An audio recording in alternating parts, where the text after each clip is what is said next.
아멘. 오늘 본문 시편 127편은 솔로몬의 시 성전에 올라가는 노래라는 표제가 붙어 있습니다. 아시는 것처럼 솔로몬은 큰 부귀영화를 누렸던 사람이고 아버지 다윗으로부터 시작된 이스라엘 민족의 전성기에 가장 강력한 제국을 형성했던 절대 군주였습니다. 그런 절대적인 권력을 가지고 많은 것을 누려보았던 솔로몬이 나이가 들어서 지혜의 보물창고와 같은 잠언과 전도서를 썼죠. 그가 인생의 경륜 속에서 깨닫고 겪었던 것들을 후대에 전하면서 인생을 허비하지 말고 시행착오를 하지 말라고 당부하기 위함이었습니다. 127편은 마치 그런 솔로몬의 삶의 지혜가 짧은 시편 구절 속에 압축되어져 담겨 있는 것과 같습니다. 자, 1절을 보면 여호와께서 집을 세우지 아니하시면 세우는 자의 수고가 헛되며 여호와께서 성을 지키지 아니하시면 파수꾼의 깨어 있음이 헛되도다 라고 합니다. 집을 세운다는 것은 무엇을 의미하는 걸까요? 단순히 건축하는 것을 의미하는 것은 아닐 겁니다. 그러니까 집을 세운다는 것은 가문을 세우는 것, 무너진 집안을 일으켜 세우는 것, 건강하고 화목한 가정을 세우는 것, 믿음의 가문을 세우는 것 등을 의미할 것입니다. 솔로몬의 경우라면 자신의 가문, 다윗 왕조가 견고하고 영원히 이어지는 것을 의미할 것이고, 오늘과 같은 사회에서는 가정의 화목뿐만 아니라 사회적으로 어느 정도 안정된 그런 가정을 세우는 것도 포함이 될 것입니다.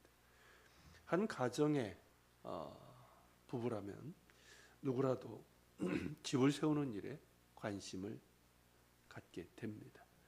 왜냐하면 가정이 우리의 행복의 가장 바탕이 되는 것임을 잘 알고 있기 때문입니다. 그러나 솔로몬은 그 집은 내가 세우는 것이 아니라 하나님이 세우시는 것이라는 것을 우리에게 말하고 있습니다.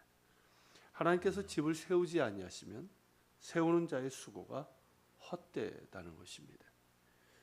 솔로몬은 하나님의 집, 그 성전과 자신의 왕궁을 건설해 본 사람입니다. 1절에서처럼 집을 세우는 수고를 했습니다. 더불어 다른 이복 형제들의 정치적인 도전과 반란을 경험했습니다. 수많은 정치적인 모함과 권모술수가 가득한 구중궁궐 속에서 그가 왕위에 오른 것은 잘나서도 아니고 그 자신의 역량으로 된 것이 아니라 하나님의 은혜와 도우심이 없었다면 결코 가능할 수 없었다는 것을 누구보다도 잘 알고 있었습니다. 그런 까닭에 하나님께서 집을 세우지 아니하시면, 즉 하나님께서 붙들어 주시고 지켜주시지 아니하면 세우는 자의 모든 수고는 헛되다고 하는 것입니다. 실제로 그렇지 않습니까? 많은 사람들이 집을 세우기 위해 애를 씁니다. 자신의 가정은 당연하고요. 그 외에도 자기 인생의 성공과 명성, 지위, 성취 이런 것들을 얻기 위해서 정말 애를 씁니다. 그런데 어떻던가요? 그대로 견고하게 세워지던가요? 쉽지 않습니다. 뿐만 아니라 이렇게 좀 세워진 것 같은데 일순간에 흔들리고 무너지는 경우가 허다합니다. 요즘도 많은 가정들이 그러하고요. 또한 정치적으로, 사회적으로, 경제적으로 큰 성취를 이룬 사람들이 순간 황당한 사건들에 연루되어서 그 인생 자체가 무너지는 경우를 쉽게 볼 수가 있습니다. 물론 맹목적인 열심, 그릇된 열심이 아니라 바른 방향과 목적으로 열심을 내야 하겠지만 결국 하나님께서 붙들어 주셔야 합니다. 내가 만반의 대비태세를 갖추는 것 같아도 세우시는 분은 하나님이시고 지켜주시는 분도 하나님이십니다. 아무리 좋은 계획도 하나님께서 그 계획을 성공으로 이끌어 주시지 아니하면 실패하고 만다는 겁니다. 이에 대해서 말라기 1장 4절에서는 이렇게 말씀합니다. 우리가 무너뜨림을 당하였으나 황폐한 곳을 다시 쌓으리라 하거니와 나 만군의 여호와는 이르노라. 그들은 쌓을지라도 나는 헐리라. 다시 쌓으려 해도 하나님이 허시면 그만입니다.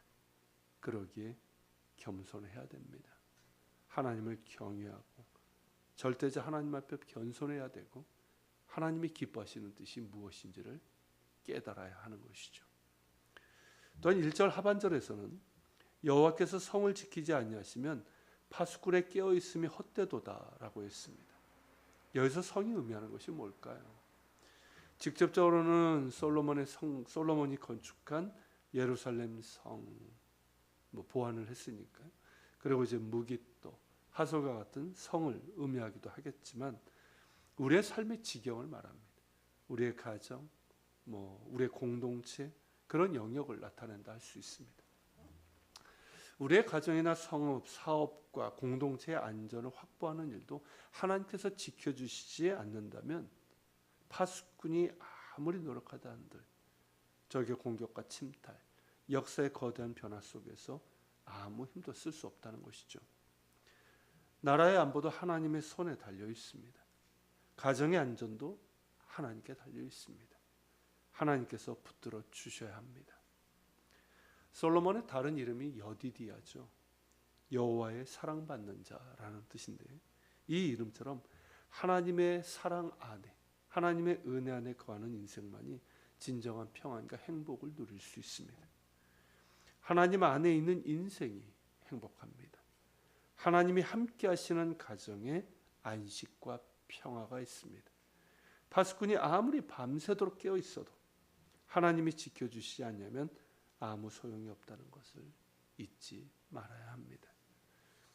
2절을 보겠습니다.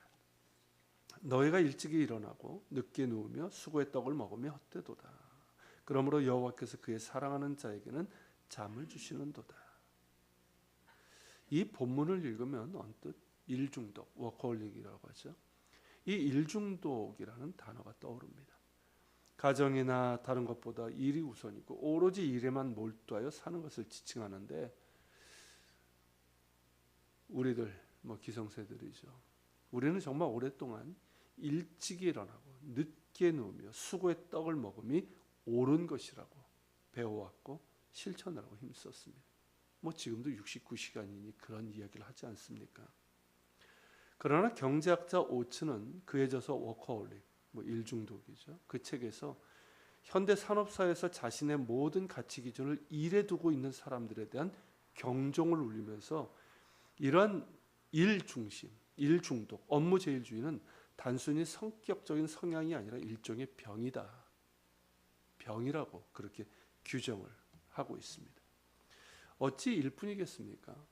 우리 사회를 한번 보십시오. 오로지 부와 성공, 명성과 권력을 얻는 것, 사람들에게 널리 알려지는 것, 이런 것들, 이런 세속적인 성취를 추구하며 살도록 그렇게 설계되어 있고 그것이 선이라고 그렇게 말하고 있습니다. 일단 어린 나이서부터 경쟁으로 내모입니다. 그런데 이미 기울어진 운동장이고 그런 극심한 경쟁에서 탈락될 때 루저, 패배자, 낙오자가 되고 맙니다. 그리고 마음속으로 병들어갑니다. 시대는 다르지만 솔로몬은 그의 인생에서 이런 사실을 너무나 명확하게 깨달았습니다. 그 역시 얼마나 많은 날들을 잠 못 이루면서 수고했겠습니까? 그런 왕국을 이끌어간다는 게 쉬운 게 아니잖아요. 그리고 잠 못 이루지 못하며 때로는 고민하고 때로는 불안해하고 때로는 염려하고 때로는 분해하고 그렇게 밤을 지샜을 겁니다. 그러한 힘겨운 시간들을 보내면서 솔로몬은 하나님의 사랑을 입지 않으면 잠조차도 달콤하게 이룰 수 없음 또한 깨달았습니다. 결국 하나님의 사랑 안에 있어야 됩니다. 나의 모든 것 하나님께 맡기며 내가 붙잡고 마음 졸이는 것들 내려놓아야 합니다.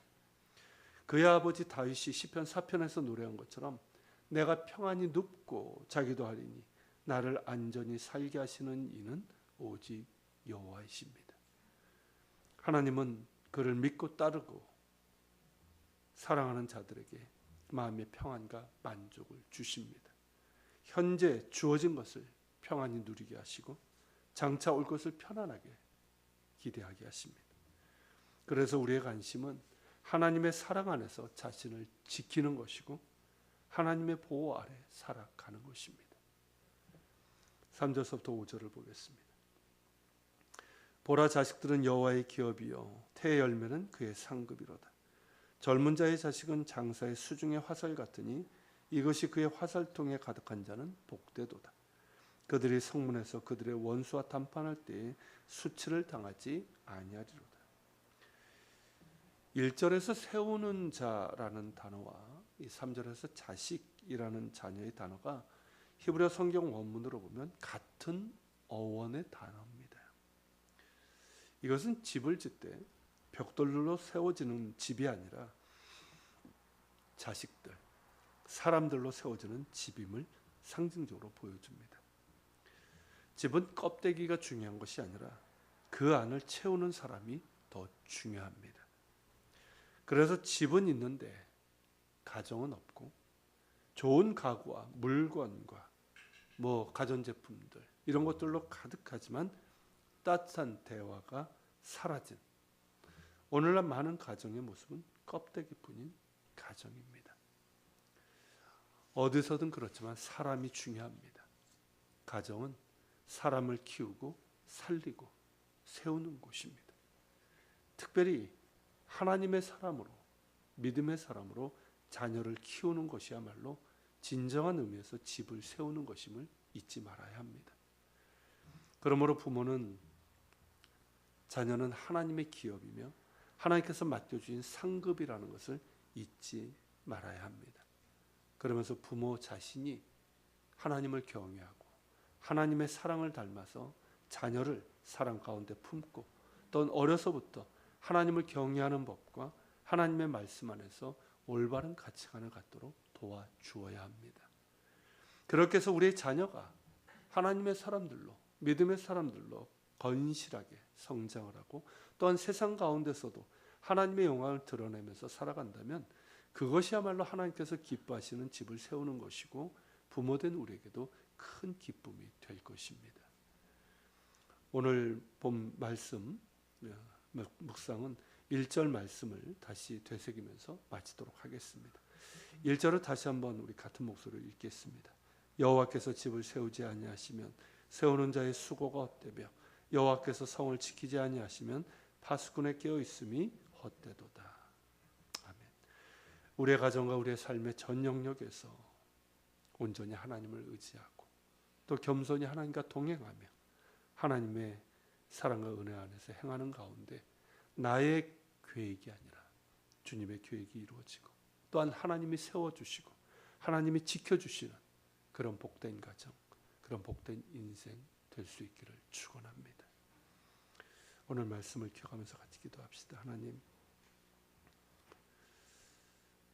솔로몬의 어쩌면 그의 후회스러운 그런 이야기일지도 모르겠습니다. 우리가 참 우리의 가정, 우리의 집, 우리의 인생의 영역들을, 우리 공동체를 세우기 위해서 수고하고 애를 쓰고 때로는 잠 못 이루고 그런 시간들을 보내지만 결국 하나님께서 세워주셔야 되고 지켜주셔야 됩니다. 하나님 앞에 겸손하게 하여 주옵소서. 내가 부여잡고 있는 것들 내려놓게 하시고 온전히 하나님을 의지하고 하나님과 겸손히 동행하고 하나님의 사랑과 은혜 가운데 행하게 하여 주옵소서. 주의 뜻이 이루어지길 원합니다. 주님 붙들어 주옵소서. 세워 주시옵소서. 우리 가정을 세워 주시고 지켜 주시옵소서. 우리 인생, 특별히 우리 자녀들, 믿음의 자녀들로 세워지게 하여 주시옵소서. 우리가 기도하며